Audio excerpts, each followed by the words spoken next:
Olá, estamos aqui para o estudo de mais uma lição. Oremos em nossos corações para compreendermos a palavra do Senhor.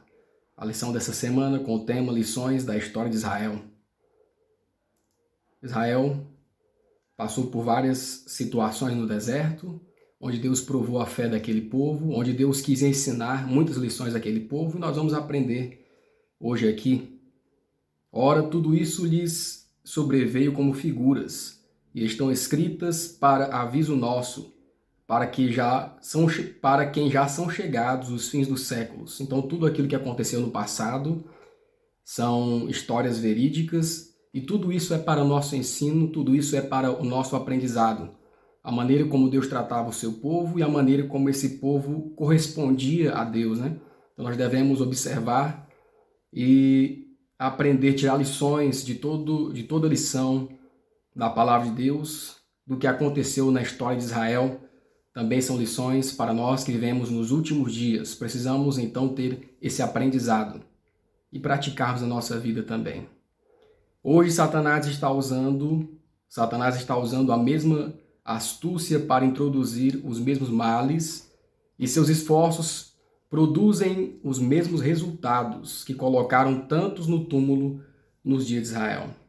Então o povo de Israel, por causa da sua rebeldia, passou por muitas situações, e muitos morreram por não obedecerem à palavra do Senhor, por não serem fiéis, por não serem temperantes em relação àquilo que Deus requeria de cada um deles. Nós vamos ver aqui na lição o primeiro tópico vem nos falando sobre cobiçando coisas más. Cobiçando coisas más. E esse primeiro tópico vem nos falando aqui nos revela grandes problemas que o povo de Israel então enfrentou no deserto. Deus tirou o povo de Israel da terra do Egito como escravo, e era o desejo de Deus levar o povo de Israel então à terra de Canaã, ali para viver feliz, para viver uma vida saudável, para adorar a Deus, para ser um povo santo, diferenciado entre as nações. Então esse era o desejo de Deus. E assim Deus então tirou o povo de Israel do Egito e o levou durante a jornada no deserto. Mas pelo deserto, Deus então queria mudar o estilo de vida dos israelitas para restaurar a verdade no sentido original, como era antes lá no Jardim do Éden, quando dos nossos primeiros pais, Adão e Eva. E que coisas mais eles cobiçaram, que coisas más o povo de Israel cobiçou no deserto, porque ali no Egito eles comiam carne, comiam os alimentos daquela nação, os alimentos acebolados, como diziam eles, né? E Israel, então, Deus removeu em grande parte o alimento carne e era desejo de Deus, então, restaurar a alimentação original. Então Deus, ele em grande parte removeu o alimento carne. E era uma restrição para o próprio bem daquele povo, né? Era algo que iria fazer bem à saúde do povo, era algo que iria ajudar na mentalidade do povo. Então Deus queria que o povo tivesse a sua alimentação restaurada como era no início, né?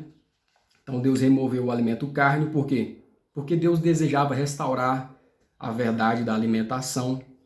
Deus desejava restaurar a dieta original dada a Adão e Eva no Jardim do Éden.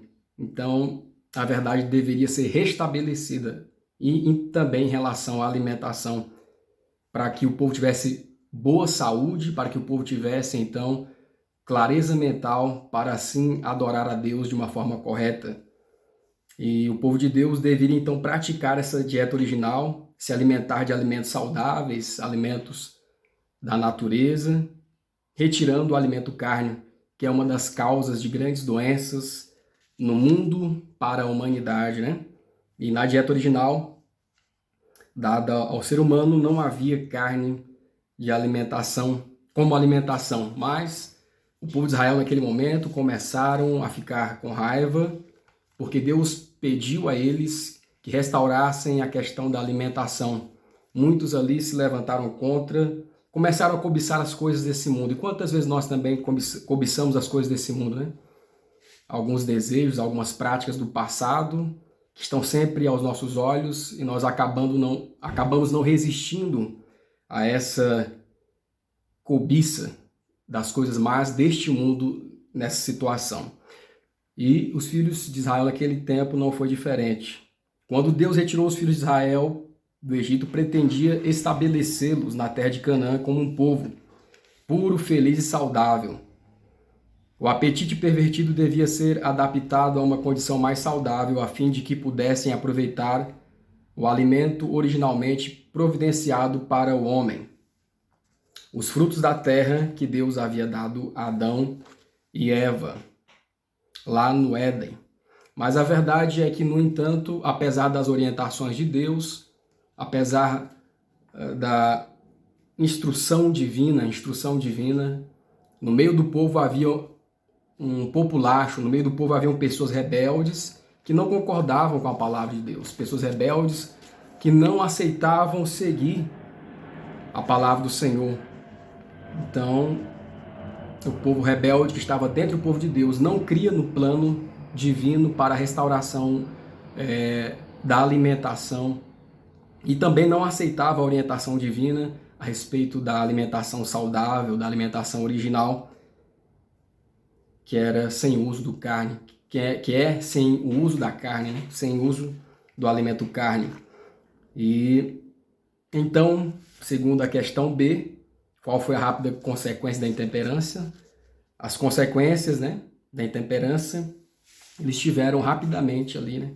Eles não tiveram domínio próprio, não tiveram temperança, não dominaram sobre seus desejos de voltar a comer as carnes do Egito, a comida do Egito, e o povo então pediu carne, e pediu com tanta insistência que, por causa da dureza dos seus corações, Deus permitiu que eles comessem carne naquele momento ali. Deus enviou a carne por causa da rebeldia de seus corações. No entanto, eles sofreram as consequências, né? Grande número foi abatido por febres ardentes, ao passo que os mais culpados dentre eles foram feridos assim que provaram o alimento tão cobiçado. Assim que a carne estava ainda nos seus dentes, muitos caíram mortos, né, por causa da desobediência, da intemperança. Por não seguir os conselhos e ordens divinas, não agiram com temperança, domínio próprio, em relação ao apetite, quiseram agradar mais a sua carne, quiseram agradar mais aos seus desejos do que à vontade de Deus. O segundo tópico vem nos falando sobre outra situação que o povo de Israel passou no deserto e ali também tropeçaram e que é de grande exemplo para a nossa vida atualmente, sobre a idolatria. O povo de Israel, então, passou por grande apostasia, uma apostasia degradante ali no deserto, no Monte Sinai. Apostasia é se afastar da vontade de Deus. Apostasia é se afastar dos preceitos, das ordenanças bíblicas e divinas. Então, Israel foi testada a fé do povo de Israel naquela situação. E o povo de Israel, em relação à idolatria, eles caíram, né? Eles passaram, então, a participar desse estilo de adoração. Por quê? Porque Moisés, ele subiu ao Monte Sinai para receber os 10 mandamentos e o povo, era ordenado ao povo ficar ali em oração, em jejum, buscando a Deus enquanto ele conversava com Deus para buscar as orientações. Só que passou dias e dias e Moisés não descia, então aquele povo achou que Moisés, o seu líder, havia morrido e então pressionaram, chamaram Arão, irmão de Moisés, e o pressionaram, falando: olha, Moisés morreu, e nós precisamos de um guia, precisamos de um Deus que nos guie. Eles estavam com a mentalidade do Egito ainda na sua cabeça, né? Com a mentalidade mundana. Muitas vezes nós também estamos com a mentalidade mundana tentando resolver situações espirituais. Precisamos também pensar sobre isso. Então chamaram e pressionaram Arão que ele então fizesse um Deus para os conduzir de volta à terra do Egito. Um Deus, então Arão, se sentindo pressionado ali, não sabendo o que fazer, acabou aceitando ali a pressão, vamos dizer assim, cedendo à pressão, e fez bezerros de ouro, né? Fez um bezerro de ouro, um bezerro de fundição pelas joias que eles trouxeram, o povo trouxeram. E então era um bezerro de ouro, um deus das terras pagãs. E aquele povo então se prostrou diante do bezerro de ouro e começou a adorá-lo como Deus. Então foi um grande desapontamento para Deus. Foi um grande afastar-se da verdade da palavra de Deus. Foi uma quebra de aliança que aquele povo cometeu, quebrou a aliança divina, pois eles haviam prometido ser fiéis a Deus pelo livramento, serem fiéis a Deus pela verdade da palavra de Deus. Foi um grande pecado adorar outros deuses, né? Algo proibido pelo Senhor, a não ser o Deus de Israel. Então o povo de Israel quebrou a aliança com Deus, onde haviam prometido adorar somente a Deus, o Criador de todas as coisas, e deram as costas a Deus, se apostatando, se afastando da verdade naquele momento. Então o povo arrancou os pendentes de ouro que estavam nas suas orelhas e os trouxeram a Arão. E ele os tomou das suas mãos e formou o ouro em um buril e fez dele um bezerro de fundição. Então disseram: estes são os nossos deuses, ó Israel, que te tiraram do Egito. Então nós vemos aqui, né, o grande pecado que aquele povo caiu na tentação da idolatria, situações do passado que também se refletem nos dias de hoje. Diz assim a nota: poucos dias haviam se passado desde que os hebreus tinham feito um concerto solene com Deus, que lhe obedeceriam à voz. Haviam tremido de terror diante do monte, ouvido as palavras do Senhor: não terás outros deuses diante de mim. Mas mesmo assim, mesmo após ter feito um concerto com Deus, eles acabaram caindo em grande apostasia, se esqueceram, deram as costas à palavra de Deus, ao concerto eterno. E quantas vezes nós também cometemos essa situação? A letra B vem nos falando, né? Como podemos estar hoje em perigo de se envolver com a idolatria, situações que são do passado, mas que se refletem hoje, que existem hoje também, mesmo sem a presença de imagens de escultura. Porque nós achamos que adorar um outro Deus é apenas se prostrar diante de uma imagem de escultura ou de outras situações que envolvem imagens de escultura. Mas o pecado da idolatria não é somente isso, é mais profundo. Hoje existem muitos deuses. Tudo aquilo que tire Deus do primeiro lugar da minha vida pode estar se tornando um Deus para mim. Tudo aquilo que tira Deus do primeiro lugar é um ídolo. Qualquer coisa ou pessoa que nós amamos mais do que a Deus é um ídolo na nossa vida. Tudo aquilo que nos afasta de Deus pode ser um ídolo na nossa vida. O que está em primeiro lugar na minha vida, o que está em primeiro lugar na sua vida, o que nós temos feito em relação a isso, o que tem idolatrado na minha vida, devemos nos perguntar: minha comida, minhas roupas, meu carro, minha esposa, meu marido, meus filhos estão à frente de Deus? Muitas vezes nós nos esquecemos e colocamos pessoas e coisas à frente de Deus, e Deus onde fica? E também nós colocamos o nosso orgulho à frente, nós colocamos o nosso egoísmo à frente, nós colocamos as minhas opiniões à frente da palavra de Deus muitas vezes, e Deus então é esquecido. Tudo isso pode estar se tornando um ídolo na minha vida. Até as minhas opiniões, o meu orgulho, o meu egoísmo podem estar tirando Deus, o primeiro lugar de Deus na minha vida, ou estar tirando Deus da minha vida. Precisamos então repensar sobre isso. A palavra de Deus diz assim, 1 João 5,21, filhinhos, guardai-vos dos ídolos. Êxodo 20, de 3 a 6, não terás outros deuses diante de mim. Aqui o mandamento do Senhor que está entre os 10 mandamentos, né? O segundo mandamento.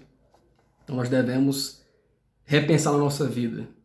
Não farás para ti imagem de escultura, nem semelhança do que há em cima nos céus nem embaixo da terra. Mas não somente imagens de escultura.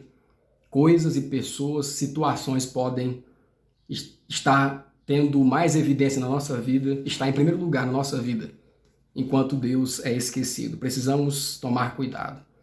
Proíbe-se ao homem conceder a qualquer outro objeto primeiro lugar nas afeições ou serviço, o que quer que nutramos que diminua nosso amor para com Deus, ou se incompatibilize com o culto a Ele, se torna um Deus para nós. O terceiro tópico vem nos falando sobre imoralidade. Vamos aprender aqui algo, mais uma vez, outra situação em que os filhos de Deus, o povo de Israel, passaram no deserto e muitos ali caíram por causa da sua rebeldia, por não obedecerem à palavra do Senhor, por não observarem os preceitos dos mandamentos, dos 10 mandamentos e da palavra do Senhor. A imoralidade, a letra A vem nos falando sobre um desastre moral que Israel se envolveu em Baal-Peor. Enquanto Israel estava em Sitim, o povo começou a entregar-se à imoralidade sexual com mulheres moabitas. Então, vem nos falando aqui que o rei de Moabe, esse texto ele é um pouco maior, mas o rei de Moabe ele pediu a Balaão para que amaldiçoasse o povo de Deus. Balaão foi um profeta do Senhor, mas ele havia se desviado da palavra do Senhor, havia se desviado dos caminhos do Senhor e agora estava trabalhando contra o próprio povo de Deus, sendo uma má influência. Ele se corrompeu. E o rei de Moabe pediu então para Balaão amaldiçoar o povo de Deus, pois ele estava com medo daquele povo, né? Mas Balaão não conseguiu, apesar das suas tentativas, amaldiçoar o povo de Deus. Mas ele disse assim para o rei: olha, enquanto eles forem obedientes ao Senhor Deus de Israel, eles não terão nenhum problema nesse sentido. Enquanto eles estiverem obedecendo ao povo, estiverem obedecendo a Deus, eles serão fortes. Será difícil de vencê-los. Mas o próprio então Balaão teve a ideia, né, de orientar o rei como poderia de alguma forma vencer o povo de Israel, porque ele sabia que enquanto não estivessem em pecado, o povo de Deus não cairia. O povo de Deus não seria amaldiçoado, eles sabiam. Balaão sabia que enquanto o povo de Deus não estivesse em pecado, não seria amaldiçoado. Mas então ele se reuniu com os inimigos de Deus e armaram então um plano, armadilhas contra o povo de Deus para corromper os homens de Israel, assim então para destruí-los, para poderem entrar no seu meio e destruí-los. Então o próprio Balaão, que antes foi um servo de Deus, orientou o rei dos Moabitas. Então orientou para que pudessem dar muitas festas, e uma das formas de destruir os homens de Israel e tirar a presença de Deus era a imoralidade sexual. E ali Balaão orientou todos eles, né? E esse rei então ofereceu muitas festas, e Balaão induziu vários homens, por causa da sua influência em Israel, a participarem dessas festas. Ao se colocarem no terreno encantado do inimigo, então esses homens se tornaram fracos. Eles então caíram aceitando participar dessas festas, se uniram com os mundanos e pisaram os princípios de Deus. E então Satanás, ele, usando as suas estratégias, fez o povo de Deus cair no pecado, na imoralidade sexual, em vários tipos de imoralidades ali. E mais uma vez o povo de Israel quebrou os mandamentos do Senhor, os mandamentos da palavra de Deus, e também foi um desastre que aconteceu no meio daquele povo. Grande número de pessoas se uniu a ele, a Balaão, para assistir às festas. Aventuraram-se no terreno proibido e foram enredadas na cilada de Satanás. Iludidas pela música, pela dança e seduzidas pela beleza das vestes gentílicas, prostitutas cultuais, romperam a fidelidade com Jeová. Unindo-se aos folguedos e festins, a condescendência com o vinho lhes foi confundindo os sentidos e derrubou as barreiras do autocontrole. A paixão assumiu o controle total e, havendo contaminado a consciência pela depravação, convenceu-os a se curvarem aos ídolos. Ofereceram sacrifícios em altares pagãos e participaram dos rituais mais degradantes. Então a prostituição ali reinou, e também a idolatria, tudo junto ao mesmo tempo. Mais uma situação que o povo de Deus passou ali no deserto, e muitos foram infiéis e caíram nesse pecado. E a letra B vem nos falando que, ao nos aproximarmos também da Canaã celestial, nós que vivemos nos últimos dias, também Satanás tem as suas estratégias, tem ele também operado contra o povo de Deus nos últimos dias. Assim como o povo de Israel no passado, para alcançar a Canaã terrestre, passou por várias situações, Satanás se infiltrou, operou várias armadilhas e estratégias para destruir o povo de Deus. Hoje também, da mesma forma, Satanás está usando várias estratégias para destruir o povo de Deus. Músicas, vídeos, a internet, a tecnologia e outras coisas, né? Algumas coisas que podem até ser úteis para o uso da pregação do evangelho, mas Satanás também usa para o seu lado e muitas pessoas, ao não perceberem isso, podem cair nessas armadilhas e estratégias de Satanás.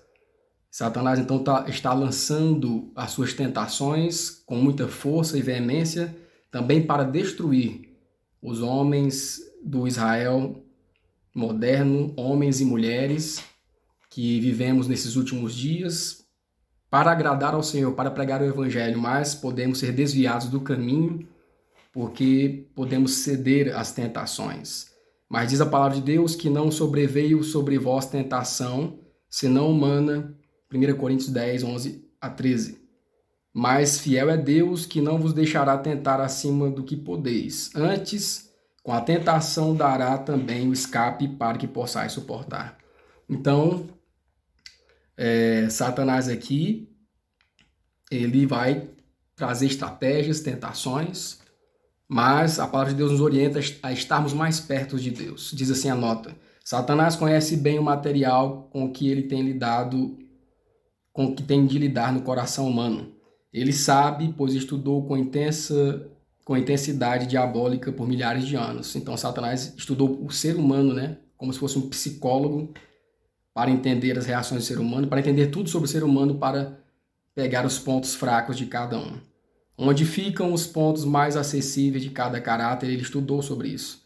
E através de gerações sucessivas tem operado para derrubar os homens mais poderosos, que são príncipes em Israel, pelas mesmas tentações que deram certo em Baal Peor no passado, né? Aproximando-nos no fim do tempo, quando o povo de Deus se encontra nas fronteiras da Canaã celestial, Satanás redobrará suas forças, como fez antigamente, para os impedir de entrar num bom país. Ele prepara armadilhas para cada alma, não simplesmente os ignorantes e iletrados que precisam de proteção. Ele preparará tentações para os que estão nos mais elevados postos, na mais alta, na mais santa função. Se puder levá-los a poluir a própria alma, poderá destruir muitos por meio deles. E ele agora emprega os mesmos fatores que usou 3.000 anos atrás. Por meio de amizades mundanas, pelos encantos da beleza, pela procura de prazeres, diversões, banquetes ou taça de vinho. Tenta a todos a violação do 7º mandamento. Então, Satanás também quer trazer a imoralidade sexual e também das mais diversas formas de imoralidade para dentro do povo de Deus, com o fim, então, de destruir o povo de Deus para que nós percamos a nossa salvação. Então, ele vai nos tentar em todos os aspectos. Mas como nós podemos vencer as tentações do inimigo hoje? Buscando a Cristo, estando em Cristo. Não sobreveio sobre nós tentação alguma que Deus não possa nos dar força para vencer. Antes também nos dará o escape. Então nós devemos primeiro buscar a Cristo, nos afastar das coisas do mundo, nos afastar do terreno encantado do inimigo, que muitas vezes nós vamos, né? Nós nos colocamos no terreno encantado do inimigo, buscando os prazeres do mundo. Precisamos orar, vigiar, estudar a palavra de Deus, a Bíblia Sagrada, jejuar. Somente em comunhão íntima com Cristo, com Deus, é que nós podemos vencer esse mundo, os desejos carnais e as tentações do maligno. O quarto tópico vem nos falando sobre o mau hábito praticado pelo povo de Israel na jornada para chegar a Canaã pelo deserto. Que pecado ocorria com frequência durante aquela jornada de Israel e como foi punido? Então vem nos falando aqui o texto, Números 1 Coríntios 10, 10, Êxodo 16 e 8, Números 14, 27 e 36, Números 11 e 1.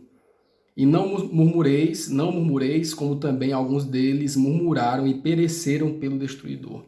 Então, todo o contexto aqui da pergunta A vem nos falando sobre o pecado da murmuração.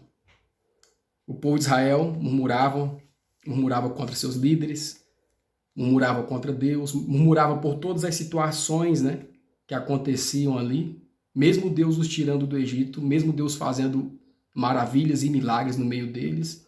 A reclamação era constante, a reclamação era dia a dia. Em toda situação que ocorria, estava aquele povo murmurando, estava aquele povo reclamando, ao invés de serem gratos a Deus, ao invés de louvarem a Deus.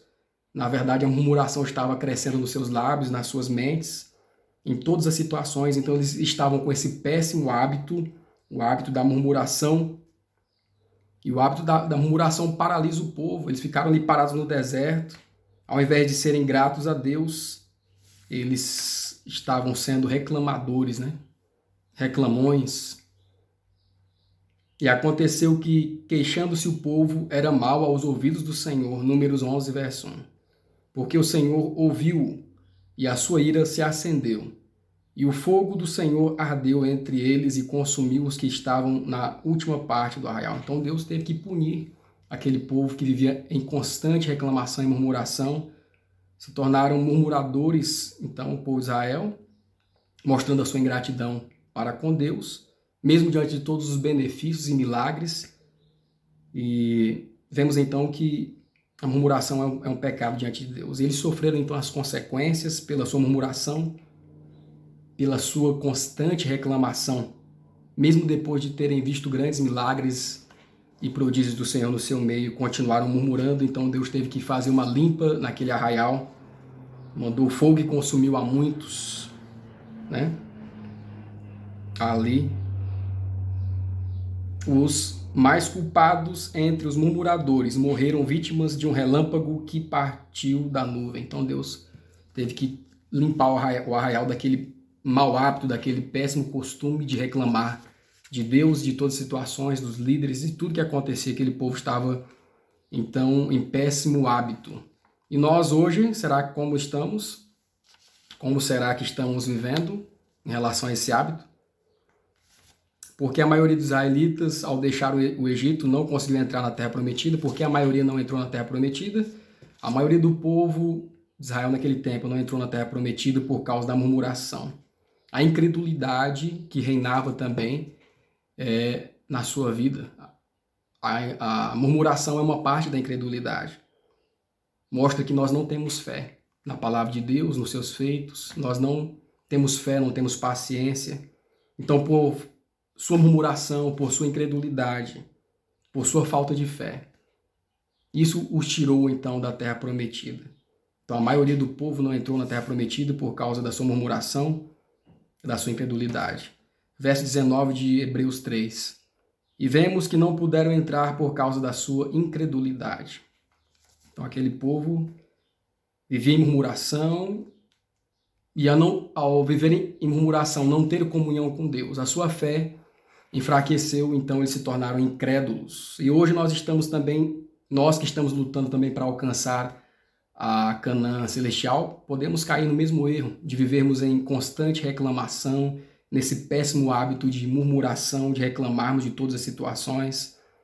E por muito tempo nós temos vagado nesse mundo, igual o povo de Israel no deserto, e ainda não vemos os livramentos de Deus, ainda não alcançamos a Canaã celestial. E muitas vezes nós nos perguntamos, né? Por quê? Por causa da mesma situação do passado, incredulidade, murmuração, falta de fé, falta de comunhão com Deus. Diz aqui a nota no final.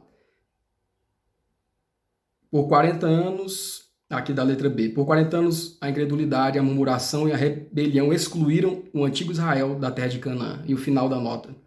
É a incredulidade, o mundanismo, a falta de consagração, a disputa entre o professo povo do Senhor, que nos tem mantido neste mundo de pecado e tristeza por tantos anos. Então aqui está a resposta dessa pergunta. A letra C, qual é a raiz da murmuração?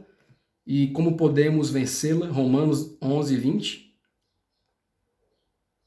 Pela sua incredulidade foram quebrados, e tu estás em pé pela fé. Então não te ensoberbeças, mas teme. Então a raiz da murmuração é a incredulidade, né? A falta de fé em Deus. E tudo isso vai levando a outras situações, né? Incredulidade nos leva à murmuração, nos leva à falta de fé. A murmuração vai nos levando a tal ponto de nos afastarmos do Senhor. Isso nos leva, então, à desobediência, falta de comunhão com Deus. Nós não reconhecemos mais os preceitos de Deus como divinos e vamos nos enfraquecendo. E a consequência final está aqui, para aqueles que vão nutrindo a raiz da murmuração na sua vida. Mas para os que persistem na incredulidade, um cheiro de morte para a morte. Então, aqueles que persistirem no erro da incredulidade, no pecado da incredulidade, de não buscarem a Deus enquanto se pode achar, a consequência é a morte, né? E nós podemos vencer esse péssimo hábito que nós temos. Nós podemos vencer as nossas fraquezas, a nossa incredulidade, a nossa murmuração, a nossa falta de fé, a nossa falta de obediência. Nós vencemos olhando para Cristo, que é o autor e consumador da nossa fé. Unidos a Jesus, nós podemos vencer as nossas dificuldades, os nossos pecados e as nossas fraquezas. O quinto tópico vem nos falando um povo vitorioso. Descreva o segredo da vitória apesar dos desafios que enfrentamos, Apocalipse 12, verso 17, 1 Coríntios 15 e 57. O dragão irou-se contra a mulher e foi fazer guerra ao resto da sua semente, os que guardam os mandamentos de Deus e têm o testemunho de Jesus. Mas graças a Deus que nos dá a vitória por nosso Senhor Jesus Cristo. Então, irmãos, como nós podemos vencer o conflito final? O segredo da vitória é estar em comunhão com Deus. É obedecer a sua palavra. É obedecer os seus ensinos, é guardar aqui, como diz a palavra do Senhor, os mandamentos. Satanás se irou contra o remanescente nesses últimos dias. Está irado contra o remanescente e vai lutar contra esse remanescente. E o remanescente só será vitorioso nesse conflito final se for obediente a Deus, se tiver comunhão com Cristo, para ser obediente à sua palavra. Nós só podemos ser obedientes a Cristo, a Deus, se estivermos com Ele em constante comunhão. Ao contrário disso, nós não seremos vitoriosos, né? Então Satanás ele está irado contra o povo de Deus, os que guardam os mandamentos do Senhor, aqueles que são fiéis ao Senhor, aqueles que são obedientes a Cristo. Resultado da sua comunhão com Cristo. Então aqueles que têm comunhão com Cristo terão a vitória e a consequência é a obediência, né? Aqueles que têm comunhão com Cristo são obedientes a Ele e a consequência é a vitória final sobre o inimigo. O evangelho deve ser pregado a todas as nações, diz aqui o texto. Tribos, línguas e povos. Apresenta a verdade em linhas claras. Esse evangelho deve ser pregado, sendo apresentado em linhas claras, mostrando que a obediência é a condição para se obter vida eterna. A obediência é a condição para se obter a vida eterna. Então, como nós somos obedientes, estando em Cristo, Cristo nos dá força para sermos obedientes à sua palavra e sendo obedientes, nós seremos vitoriosos sobre os nossos defeitos, seremos vitoriosos sobre os nossos defeitos, as nossas fragilidades, e seremos então vencedores por causa da obediência, por causa que estamos em Cristo e da obediência à sua palavra. Apesar dos defeitos do povo de Deus, Cristo não se afasta daqueles a quem cuida. Ele tem o poder de lhes mudar as vestes. Remove as roupas sujas, põe o próprio manto de justiça sobre os que se arrependem e creem. Escreve o perdão ao lado do nome deles, nos registros celestiais. Confessa-os como seus perante o universo celestial. Satanás, o adversário deles, é acusador e enganador. Deus fará justiça aos seus próprios escolhidos. A letra B nos pergunta quais são as principais qualidades que identificam o povo de Deus, Apocalipse 14 e 12, Apocalipse 15 e 2. as qualidades que identificam o povo de Deus. Aqui está a paciência dos santos, aqui estão os que guardam os mandamentos de Deus e têm a fé em Jesus. Então nós vemos aqui, irmãos, principais qualidades que identificam o povo de Deus, a paciência e a obediência à palavra do Senhor. Precisamos viver praticando a paciência. Precisamos cultivar a paciência dia a dia, evitarmos a murmuração, evitarmos a incredulidade, mas a paciência também nos levará a termos mais fé em Deus, e a paciência também nos levará ao domínio próprio e também nos levará à obediência da lei de Deus, a guarda dos 10 mandamentos, de todos os 10 mandamentos, pois aqui deve-se cumprir a palavra do Senhor para o povo do último dia, os que guardam os mandamentos de Deus e a fé em Jesus. Então, você que ainda não conhece os 10 mandamentos, abra sua Bíblia no livro de Êxodo, capítulo 20, e ali você vai ter os 10 mandamentos. Depois você pode estudar mais aprofundadamente. Então, essas são as qualidades, né? Paciência, obediência, fidelidade a Deus, a sua palavra, aos 10 mandamentos. A cristandade se dividirá em 2 grandes classes por ocasião do encerramento do conflito: os que guardam os mandamentos de Deus e a fé de Jesus, e os que adoram a besta e a sua imagem e recebem o sinal. Embora a igreja e o Estado unam forças para obrigar a todos, pequenos e grandes, ricos e pobres, livres e servos, a receber a marca da besta, mesmo assim o povo de Deus não a receberá. Então nós vemos aqui que o que vai marcar no final o selo de Deus, a obediência do sábado. Precisamos então, já desde hoje, começar a guardar todos os mandamentos de Deus, porque ao final a lei de Deus então será uma forma de mostrar quem está do lado de Deus e quem não está. Existirão 2 classes, aqueles que são obedientes à palavra do Senhor e aqueles que não são, aqueles que seguirão a onda desse mundo. Mas os fiéis remanescentes, observadores e fiéis à palavra do Senhor continuarão observando e sendo fiéis até o último momento, como assim é requerido de cada um de nós. Irmãos, que Deus nos abençoe e nos ajude a refletir nessa pequena lição, que possamos colocar em prática o aprendizado que tivemos aqui.